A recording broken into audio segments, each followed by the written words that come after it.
Hey everybody, this is True Disciple bringing you another StarCraft 2 commentary. Today I'll be casting my very first 2v2 matchup, so I'm hoping it's a good one. I've been told this is a best of three between TehForce and DeLoAdEr, who are the two players from Nine Nights that I've done some casting of before in my previous 1v1 games that you guys have been watching. And they're going up against jimpo Arew. Now, I will be 100% honest. I know jimpo. I've seen a couple of his games before, but I have not seen Arew. I did, however, do some research and found out that jimpo is ranked number 10 in the top 200 list in Europe currently, and Arew is ranked number 98. So these are definitely some of the top diamond players that we're seeing here. And we definitely know that DeLoAdEr, as well as TehForce, are a force to be reckoned with. And so I'll be expecting to see a good game here. Now let's talk a bit about the map. We're here on a map called High Orbit, which is a relatively new map for 2v2s. It's a map where you share a common ramp with your opponent, kind of like the Twilight Fortress, except unlike Twilight Fortress, there is this back door here. And here we see Arew already coming to the back door with a probe and checking things out back here. Maybe gonna do some kind of proxy madness here. Meanwhile, we see, let's talk about the builds, just so we don't lose what's going on here. We see that we got just a normal 12 gate going down, 12 gate that went down for Arew as well, and he's throwing down a second gate, so I think we're going to see some kind of early pressure here. Meanwhile, I got a barracks, double barracks going down for DeLoAdEr, so I guess both players are planning on some early pressure here. Or maybe they just decided to swap to the early pressure since they scouted the two racks, the two gateways going up there. Meanwhile, TehForce is bringing back his scouting probe. He has all the information he wants to have, and since this is important in 2v2s, you get this extra probe back, get it back to mining, doing its job.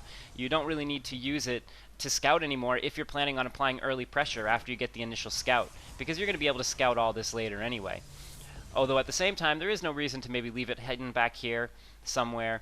See if you can come back in and scout back here for any kind of hidden tech. But I guess they're pretty confident that they're expecting some kind of early pressure, and they're planning on doing some early pressure themselves. Meanwhile, back to the map, I wanted to talk a bit more about this. We'll notice that there's actually 4 Xel'Naga watchtowers on this map, all centered around the middle of the map in very key locations and key points to watch over places where any kind of ground force, if you control 2 of these, that are closest to your base or closest to the enemy base, you can see any land units moving out, and it's only air units that'll be able to get out of your line of vision. So I find it relatively important to hold on to these. And one of them is positioned directly in front of the main ramp. So basically, by Arew holding this, he'll see when any kind of push starts to leave, unless DeLoAdEr and TehForce decide to break down their own destructible debris and go back through here. Meanwhile, jimpo coming in with a Reaper. See if this harass will be effective or if he's just going in here to get some scouting information. So here he is jumping up, and there's just 2 zealots out. Nothing these two, well, there's a bunch of zealots out, but nothing these 2 zealots can do really. They can't catch him. They can chase him around, but with the combination of the probes, they're going to push him back and keep him away. Meanwhile, let's check the production tab. We see that Stim is being researched for jimpo, and Marines and Marauders are being produced, as well as a second refinery. We see another barracks going down as well. Meanwhile, this harass is about to be over, as this Reaper only has 14 hit points left, is being chased by some Marines, has some Zealots to deal with on the other side, and it's going to go down right there. So I just want to back up for 1 second, just so we can see how effective that harass was. He had 6 kills, so that's not bad. That Reaper definitely paid for himself with 6 kills. Meanwhile, TehForce and DeLoAdEr moving out. They're going to make something happen here. They're going to make something happen out of this early push. These Marauders will be pretty helpful from the back here, firing over the Marines and Zealots. No concussive shell yet, but these Marines are really going to be key here. They're just so powerful. But the combination of Marauders and Zealots just able to push back. Once that front wall of Zealots goes down, while these Marines have extremely high DPS, they have very low health and they die very, very quickly, especially to these heavy-duty Zealots. So meanwhile, we're pushing back to the front door of DeLoAdEr and TehForce. And it looks like they're going to make a counterattack here. So jimpo and Arew moving in with the counterattack. DeLoAdEr trying to hold this off. No stim research. And stim is research for jimpo, and I think that is what's making the key difference here, is that stim for jimpo. But they are able to push this back once again, so stimming out of there and running away. Meanwhile, we see that combat shields are going down for jimpo. We got a reactor going down. I'm assuming it's a reactor on. Yes, it is, on a barracks to get some more Marines out. We got stalkers and warp gate technology coming out for Arew.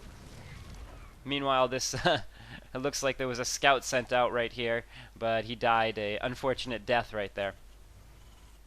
But reinforcements coming up for Arew and jimpo up to the Xel'Naga watchtower. Concussive shell now being researched for jimpo as well. And I have to say, concussive shell researched very quickly. It researches in 60 seconds. It costs 50 minerals, 50 gas. If you have even 2 or 3 marauders on the field, it is definitely worth getting this, especially when you're dealing with zealots, as it is so effective against zealots. So meanwhile, we see stim finally going up for DeLoAdEr, only about halfway researched, and I have a feeling that they're going to want to push in when this concussive shell is done and they can start kiting. That range of 6 plus the stim pack is just incredible for the Marauders, and they're able to kite even Marines who only have a range of 5. Granted, it's a lot more difficult to kite Marines, but they can do it, especially with that stim. So, but here we got a bunch of sentries. The sentries will be extremely effective against this ZAR, be able to cut it in half, hopefully, which would be extremely beneficial for TehForce, and for, of course, for his teammate DeLoAdEr as well. Meanwhile, we see a Dark Shrine going down for Arew, so I guess we're going to see some DTs here. A Forge going down as well. I'm assuming that's going to be for upgrades, maybe to get a couple cannons in case they're expecting some kind of different racks. But look at this. We got 1, 2, 3, 4, 5, 6, 7 racks here.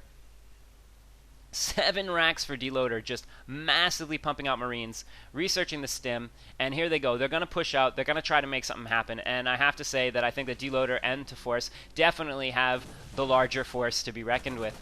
And so they're going to push this army back, and jimpo and Arew doing the smart thing and running away.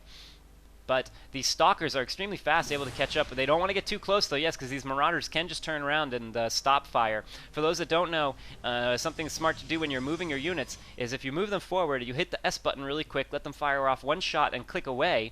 So basically, you can tell your units to move, and that's how you can kite move a lot easier. I know a lot of people kite move by just moving and then directing their units to attack, but you don't even have to tell them to attack a direct thing. You can just move them and stop them, and they will stop and fire a quick shot.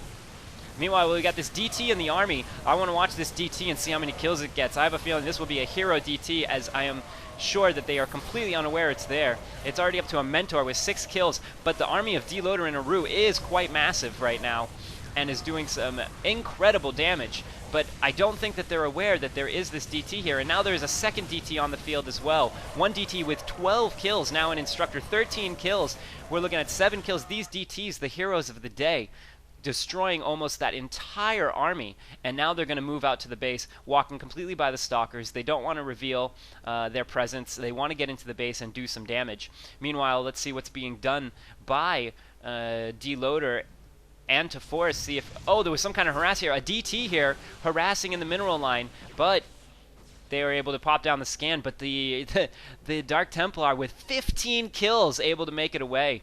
And I would just want to check the income tab here, and we can see that TehForce at 28 and DeLoAdEr at only 7 workers. So there was a massive harassment. And here are all these DTs here killing up the rest of DeLoAdEr's. Oh man, and there's the GG from DeLoAdEr. Nothing left that they were able to do, TehForce and DeLoAdEr, giving up this game 1 of 3. And I'm really excited to see what will happen in the next game. The surprise DTs, these were just an incredible matchup, and I can't wait to see more. So stay tuned for the next match.